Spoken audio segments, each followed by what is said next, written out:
او نیا چې د کنه هغه سره مونږه پښتو وایو دا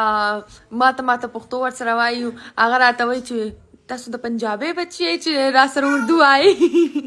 او چا رانه تپوس کړو چې تاسو کور کې اردو وایي او که پښتو وایي مونږ کور کې اردو وایو پښتو نه وایو کله کله پښتو وایو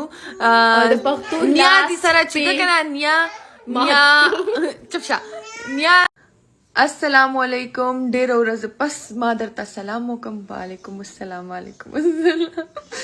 دا دعا ته وګورئ د په د باندې څه چل شوی دی دا زموږ کور ماسی ده کنه تاسو ته پته ده دا وګورئ دا زما وړه شانتي خور ده او د باندې بیگانه یو پیری راغلی دی دا وګورئ دا څنګه مستیانې کوي جنت هغه څه دي جنت بوله پاسا بوله پاسا خدایا خو मेरा दिल तो हर कोई तोड़ देता है बड़ी लंबी लिस्ट है आप बोर हो जाएंगे